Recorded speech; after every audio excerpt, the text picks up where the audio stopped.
people can say that they survived or that they were caught in the middle of a riot. Fewer people can say that they survived a violent car crash. Fewer still can say they survived both without a single injury. Today I'm going to be introducing you to our wonderful classmate, Alessandra Gesiotto. She grew up in Akron, Ohio, and is a neighbor to LeBron James. She has two older siblings, Madison, who's 25, and Jimmy, who's 21. And they have a dog named Rocky, who they very much love. Now, these sound like typical things that a teenager growing up in Ohio would have.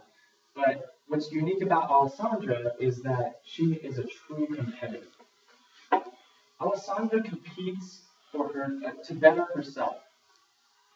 From the age 2 to age 8, she was a figure skater.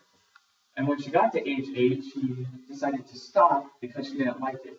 But did that stop Alessandra from not competing? Did that stop her from competing? No, it did not. She picked up competitive dance and did that up through high school. And what else was she involved in? She was in beauty pageants, and she still models and acts to this day. On top of that, again, she had two older siblings. So I don't know about you guys, but I have two older siblings, and I'm always competing with them, no matter what it is. It could be sports, school, work, hobbies, whatever it is, I'm always competing with them. And that would prove to help Alessandra because she also has to compete against the odds, or had to. When she was 4 years old, she was in a violent car crash. Her family was in the car, and she got hit by a drunk driver, and her car rolled 6 times.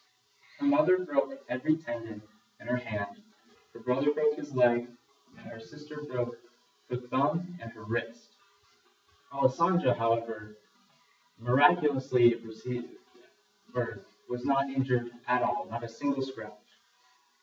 So imagine you're in your own neck of the woods, your own neighborhood, and you're driving through, feels pretty safe. All of a sudden, your car flips, and you're sent tumbling, crashing until nothing. There's silence.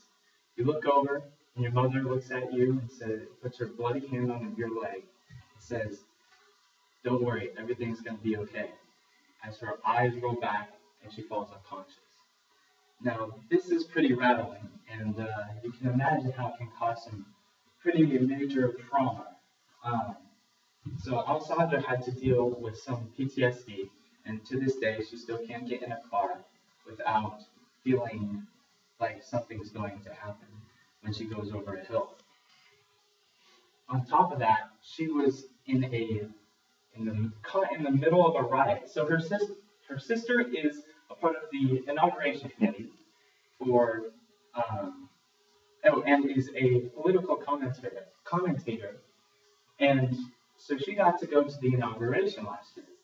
While she was there, a riot broke out, and she was caught smack dab in the middle of it. Now, people were throwing rocks and bottles and calling her a racist bitch and completely just disrespecting and almost hurting her.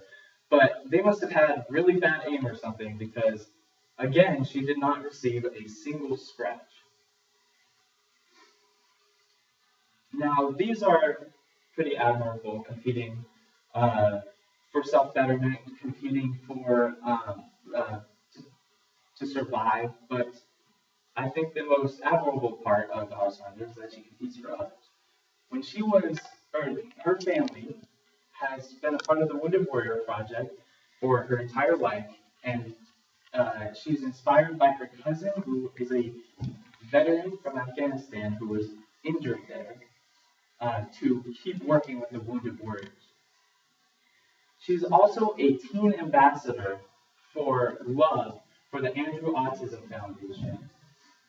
And you might think, oh, I was the ambassador for donuts in my elementary school. But no, she actually provided inclusion for children with autism in schools from the Midwest to the East Coast. So she used that love to compete and that love for others in one thing to make to help others be better. So perhaps we can learn a thing or two from Osaka. We can learn to compete not for ambition or out of or to outdo each other, but to hold on to life and cherish it, to better ourselves and to better opportunities for others.